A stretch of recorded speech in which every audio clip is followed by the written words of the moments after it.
This channel does not promote any violent, harmful, or illegal activities. All content provided by this channel is meant for an educational purpose only. Top quality और consistent performance के लिए सिर्फ silver pumps नाम याद रखना। সকাল থেকে খেজুরির দিকে নজর রাখছি আমরা। খেজুরিতে বিজেপির ডাকা বন্ধে উত্তেজনা। খেজুরির বাঁশগোড়া বাজারে লরি ভাঙচুর করা হয়েছে, যে খবর পাচ্ছি আমরা। বন্ধের সমর্থনে সকাল থেকেই পথে নেমে এসেছেন বিজেপি কর্মীরা।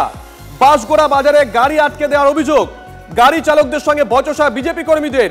হেরিয়ার কাছে রাস্তা অবরোধ বন সমর্থকদের, বেঞ্চ দিয়ে ঘিরে দেওয়া হয় রাস্তা। যে ছবি আপনাদেরকে দেখাচ্ছি, দুটো ছবি আপনাদেরকে দেখাচ্ছি। যানজটের সমস্যা দেখা দেয়, পুলিশ এসে অবরোধ তুলে দেয়। এই মুহূর্তে দুটো ছবি আপনাদেরকে আমরা দেখাচ্ছি। বাঁশগোড়া বাজারে সেখানে লরি ভাঙচুর করা হয়েছে। অন্যদিকে হেরিয়ার কাছে সেখানে রাস্তা অবরোধ করা হয়েছে। কনিষ্ক আমাদের সঙ্গে রয়েছেন। কনিষ্ক, শুভেন্দু অধিকারী গত পরশুদিন জানিয়ে দিয়েছিলেন আজকে তিনি রাস্তায় নামবেন। তিনি কখন নামবেন জানতে চাইবো, কি কর্মসূচি রয়েছে, পাশাপাশি এই মুহূর্তে ছবিটা কি? দেখো, সকাল থেকেই কার্যত বিভিন্ন জায়গায় বৃষ্টি উপেক্ষা করে বন্ধ সমর্থকরা, বিজেপি এবং হিন্দু সংগঠনগুলির সমর্থকরা তারা ইতিমধ্যেই পথে নেমেছে। এবং আমি এই মুহূর্তে যেখানে দাঁড়িয়ে রয়েছি সেটা হচ্ছে খেজুরি 2 নম্বর ব্লকের বিদ্যাপীঠ মোড়। আর এইখানেই আমার ঠিক পেছনেই সেই মঞ্চ। সেখানে কিছুক্ষণ পরেই কিন্তু রাজ্যের বিরোধী দলনেতা শুভেন্দু অধিকারী তিনি আসবেন এবং খেজুরি থানা থেকে কার্যত এই বিদ্যাপীঠ মোড় পর্যন্ত প্রায় 3 কিলোমিটারের বেশি পথ অতিক্রম করে এই বৃষ্টি উপেক্ষা করে বিরোধী দলনেতা সহ বিজেপি কর্মী সমর্থকরা, হিন্দু সংগঠনের সদস্যরা তারা কিন্তু পথে নামবেন। এবং এই যে জোড়া সনাতনী যে হত্যার ঘটনা, সেই হত্যার ঘটনা যেমনটা দাবি করছেন বিজেপি কর্মী সমর্থকরা এবং হিন্দু সংগঠনরা, তাদের মতে কি এই জোড়া সংগঠন যতক্ষণ না কিনারা হচ্ছে এই ঘটনা কিন্তু তারা ছাড় দেবেন না। এবং আগামী দিনেও এই বিষয়টা যদি শর্ট আউট না হয়, মানে কোনোভাবে যারা দোষী, যে 17 জনের বিরুদ্ধে অভিযোগ দায়ের হয়েছে, তারা যতক্ষণ না গ্রেপ্তার হয়েছে ততক্ষণ পর্যন্ত কিন্তু এই আন্দোলন তারা কিন্তু চালিয়ে যাবেন। আর এই মুহূর্তে সকাল থেকে কিন্তু হেড়িয়া, বাঁশগোড়া বাজার থেকে শুরু করে এই বিদ্যাপীঠ মোড় থেকে শুরু করে একাধিক জায়গায় পিকেটিং করেছে বিজেপি কর্মী সমর্থকদের পাশাপাশি হিন্দু সংগঠনের লোক। সকালবেলা বাঁশগোড়া বাজারে কার্যত উত্তেজনা ছড়ায় এবং দেখা যায় যে পণ্যবাহী গাড়িকে বিজেপি কর্মী সমর্থকরা ভাঙচুর করেছে বলে এমনটাই অভিযোগ।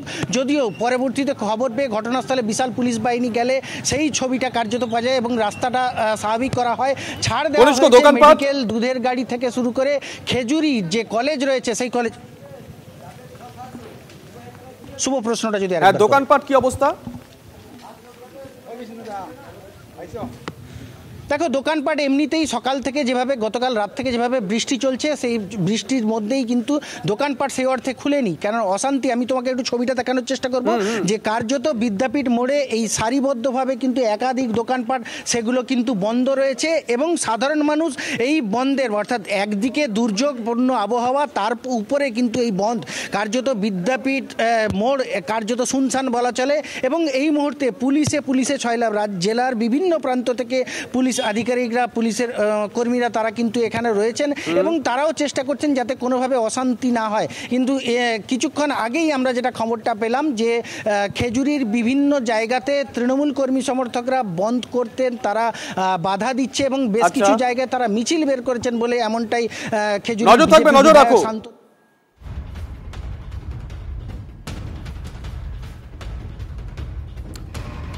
শুভেন্দু অধিকারী গতকাল ঠিক কি বলেছিলেন শুনুন।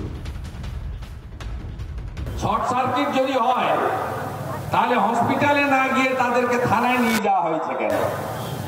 তাদের ডেথ ডিক্লেয়ার কে করলো? আমরা এটা ছাড়বো না। ওই মহরম কমিটির, জলসা কমিটির সাংস্কৃতিক অনুষ্ঠানের অনুমতি আছে কিনা, ইলেকট্রিক কানেকশন না হয়েছে কিনা, যারা খুন করেছে এখানকার তৃণমূলের সংখ্যালঘু নেতা গরিরুল ইসলাম সহ সবগুলো পালিয়ে গেছে, ঘরে তালা চাবি বন্ধ, লক এন্ড কি। সবগুলোকে ঠিক সোজা করবো আইনের রাস্তায়। আমাদের কর্মীদের মারধর করা হচ্ছে, যতটা সম্ভব শান্তিপূর্ণ ভাবে রাখার চেষ্টা করছে। কিন্তু ওখানে আমি যা খবর পেলাম, ওখানে বিভিন্ন ভাবে অত্যাচার হচ্ছে। আমাদের কর্মীদের উপরে কয়েকটা ঘর ভাঙচুর করেছে, অনেকে মানতে চাইছে না, জবরদস্তি করছে, গায়ের জোরে বন্ধ করার চেষ্টা করছে।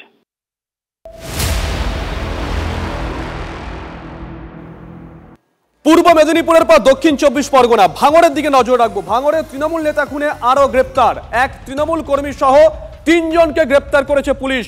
ধৃত তৃণমূল কর্মীর নাম আজারউদ্দিন মোল্লা। শওকত মোল্লার হাত ধরে গত বছর আইএসএফ ছেড়ে তৃণমূলে যোগ দিয়েছিলেন। অর্থাৎ এখনো পর্যন্ত 4 জনকে গ্রেপ্তার করা হয়েছে, যার মধ্যে 2 জন তৃণমূল কংগ্রেস কর্মী। সত্যজিৎ আমাদের সঙ্গে রয়েছেন টেলিফোনে, আমাদের সহকর্মী সত্যজিৎ। এর আগে তো একজনকে অ্যারেস্ট করা হয়েছিল, বাকি 3 জনকে কোথা থেকে অ্যারেস্ট করা হয়েছে, পুলিশ কি মনে করছে, কি অনুমানের ভিত্তিতে অ্যারেস্ট করা হয়েছে? দেখো, প্রথমে একজনকে গ্রেপ্তারের পর আরো 3 জন। এবার তুমি যে বলছিলে যে 2 জন তৃণমূলের কর্মী, একেবারেই নয়, 4 জনই তৃণমূলের কর্মী এবং 4 জনেরই সক্রিয় তৃণমূলে তাদের অংশগ্রহণ ছিল। পুলিশ সূত্রে যতটুকু জানা যাচ্ছে যে মোজাম্মেলকে গ্রেপ্তার করার পর তার থেকে মোবাইলের লোকেশন, তার সঙ্গে মোবাইলে কার কার যোগাযোগ ছিল সেই তথ্য নিয়ে আজারউদ্দিন নামক যে যুবককে গ্রেপ্তার করা হয়েছে সেটি হলো পোলেরহাট থানা এলাকার আবাসন একটি, সেই আবাসন থেকে কিন্তু এই আজারউদ্দিনকে গ্রেপ্তার করেছে। পাশাপাশি আরো যে 2 জন আছে তাদেরকে কিন্তু এই বিজয়গঞ্জ বাজার এলাকা থেকে গ্রেপ্তার করেছে। অর্থাৎ বলা যেতে পারে যে মোবাইলের যোগ সাধন এবং তথ্য প্রমাণের ভিত্তিতে কয়েকজনের নাম লিস্টেড করা এবং তাদের বিভিন্ন রকম চলাফেরার উপরে নজরদারি এবং তথ্য নিয়েই কিন্তু এই 4 জনকে গ্রেপ্তার করেছে বলে কিন্তু পুলিশ সূত্রে খবর। শুভজিৎ, ধন্যবাদ সত্যজিৎ। অর্থাৎ এখনো পর্যন্ত 4 জনকে গ্রেপ্তার করা হয়েছে এবং সত্যজিৎ যে কথা বলছিল 4 জনেই শাসক দলের সঙ্গে যুক্ত।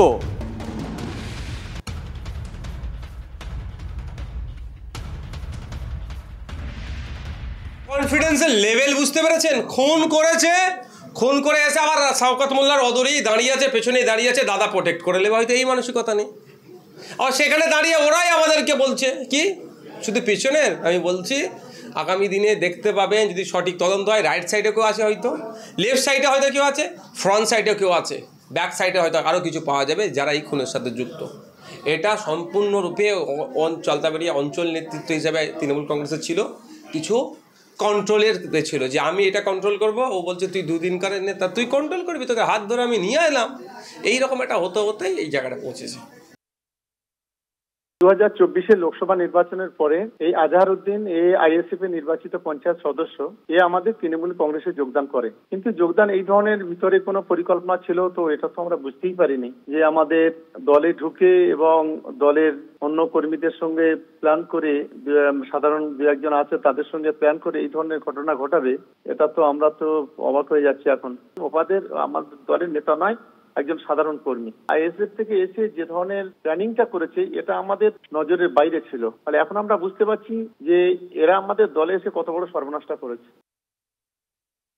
ভাঙড়ে পরিবার তো সিবিআই তদন্ত দাবি করছে, গতকালই তো সিবিআই তদন্ত দাবি করেছে। অর্থাৎ রাজ্য সরকারের যে দল তৃণমূল কংগ্রেস, সেই তৃণমূল কংগ্রেসের কর্মী সমর্থকদেরও তৃণমূল কংগ্রেস পরিচালিত সরকারের আন্ডারে কাজ করা পুলিশের উপর বিশ্বাস নেই এবং তৃণমূলই তৃণমূলকে মারছে। কোনো জায়গায় বিজেপির নামই নেই। বিজেপি মারামারি, খুনোখুনির ইতিহাসে, খুনোখুনির সংস্কৃতিতে বিজেপি বিশ্বাস করে না।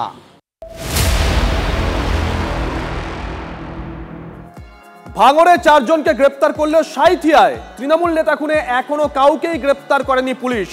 2 মহিলা সহ 3 জনকে আটক করে অবশ্য জিজ্ঞাসাবাদ করা হচ্ছে। বাড়ি থেকে ডেকে পয়েন্ট ব্ল্যাঙ্ক রেঞ্জ থেকে গুলি করে খুন করা হয় তৃণমূলের অঞ্চল সভাপতি পীযূষ ঘোষকে। আগেও তাকে একাধিকবার হুমকি দেওয়া হয়েছে, এমনকি পদ ছাড়ার জন্য চাপও দেওয়া হয়েছে, এমনটাই অভিযোগ করা হয়েছে নিহত ওই নেতার পরিবারের তরফ থেকে।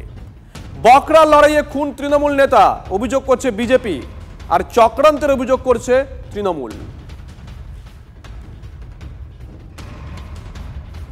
কি হুমকি দিত? মানে কোনো চিরকুট দিয়েছিল কি? মানে ও যে পদ দেওয়া হচ্ছে সেই পদটা ছাড়তে হবে। দলের পদ না ওই পঞ্চায়েতের সভাপতি পদ ছেড়ে দিতে হবে। এটা বিজেপি থেকে হুমকি দিত। বিজেপি হতে পারে, আবার অন্য কেউ হলে সেটা আমি আবার আমাদের কাজ একজন আছে কাগজ চিরকুট লিখে দিয়ে গিয়েছিল। চিরকুট দিত ওই দরজায় চিঠি দিয়েছিল। কতদিন আগে এটা? মেরে দেবো, খুন করে দেবো। কতদিন আগে এটা? সাবধান হ, এই 1 বছর আগে। যে এটা পুরোটাই টাকার ভাগাভাগি নিয়ে সমস্যা এবং আমি চোখ বন্ধ করে এখান থেকে আমি ভবিষ্যৎবাণী করতে পারি যে এর যদি সঠিক তদন্ত হয় এবং যারা অপরাধী তারা ধরা পড়ে, প্রত্যেকেই তৃণমূল কংগ্রেস বা তৃণমূল কংগ্রেস আশ্রিত দুষ্কৃতী ধরা পড়ে। না না, তৃণমূলের এটা নোংরা এবং ব্যাংকার রাজনীতি। তার পুলিশই তো তৃণমূলের লোকেদেরকে অ্যারেস্ট করছে, আমরা তো কাউকে অ্যারেস্ট করছি না, আমরা তো অ্যারেস্ট করতে পারবো না, অ্যারেস্ট হচ্ছে তৃণমূলের নেতারাই। এটা তো চক্রান্ত করে খুনটা হয়েছে, এই চক্রান্তটা কারা করলো এটা তদন্তের বিষয়, এবং চক্রান্ত না করলে সে হঠাৎ করে রাত্রিবেলাতে বাড়ি থেকে বেরিয়ে গেল কেন। এবং আরেকটা বিষয় হচ্ছে যে দুষ্কৃতকারী ছাড়া আর্মস তো সাধারণ মানুষ ব্যবহার করতে পারে না, তারা তো ভয়ে আর্মস হাতই দেয় না, এবং এগুলো ম্যাক্সিমাম ইললিগাল আর্মস দিয়েই এই কাজগুলো হয়। তো তাহলে এটা সম্পূর্ণ পুলিশের তদন্ত ছাড়া এই ইললিগাল আর্মস কারা ব্যবহার করলো এবং ক্রিমিনাল অ্যান্টি সোশ্যাল তারা কোথায় থাকে, কী বিষয়, এটা সম্পূর্ণ পুলিশের তদন্ত। আমাদের তদন্তর দিকেই আমরা তাকিয়ে আছি।